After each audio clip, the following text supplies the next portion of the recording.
Very much. Let's bring in Alex Little, a defense attorney and a former assistant federal prosecutor, someone I love to talk with these issues about. Let's start with the big elephant in the room and how this connects with Bob Mueller, because that's what people are watching for. We know that the Russia investigation could not even be mentioned in this trial because the judge said, no, this is about bank fraud, tax fraud. But Mueller's team is doing this themselves. And if it doesn't go well, what does that tell us? If it does go well for them, what does that tell us?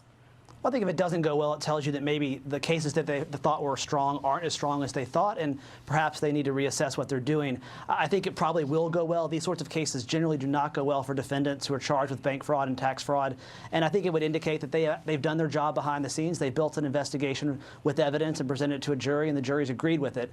So the jury will ultimately get to do that over the next day and a half or 2 days, and we'll see that verdict for the first time. Alex, why did the Mueller team decide to do this one themselves? I mean, they have passed off things to New York prosecutors. Sure. Well, I think two reasons. Probably the key witnesses in this case, well, particularly the key witness was Rick Gates. And we have heard reporting, we know from some of what's happened in this trial, that Rick Gates is also a key witness to some of the possible interactions between the Trump campaign and Russia.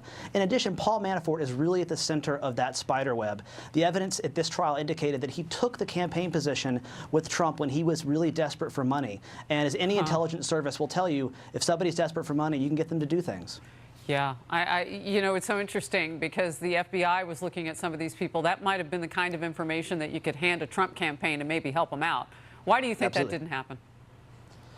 Which part didn't happen? They didn't notify the campain that they were looking so deeply at his finances and other things, the FBI.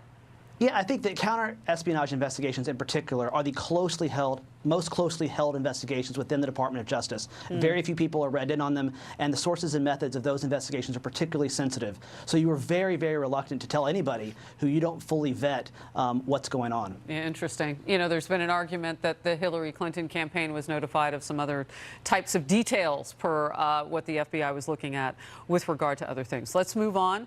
Is it true that there are 300 years that could be attached to convictions of all these counts against Paul Manafort?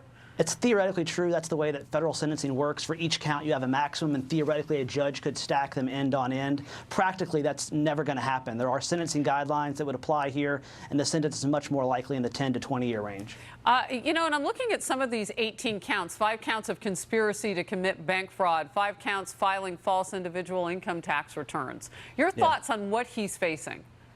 Well, I think that so ultimately, if he is sentenced, there will be a calculation of the amount of loss, both tax loss to the government and what he defrauded the banks of. That will calculate essentially a score the judge will use to assess a penalty. And here, given the loss they've testified about, you're talking about a 10-year plus sentence. Alex, why didn't the defense, in your estimation, call a single witness to the stand?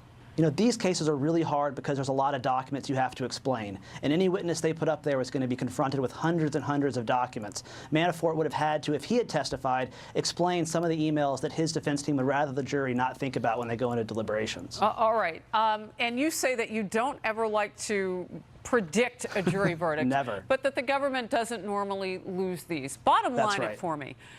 Without a look as closely as what Bob Mueller and others have done with this president, do you think they would have gotten this far with Paul Manafort? I mean, some of these charges date back so many years, and they've been looking at him.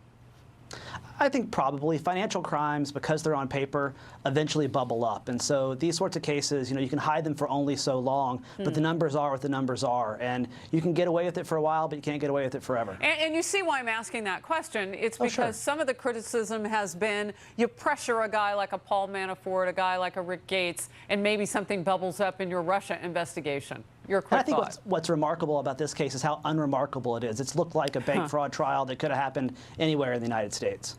Unremarkable. Alex Little, thank you very much. We appreciate your time. Thank you. President Trump.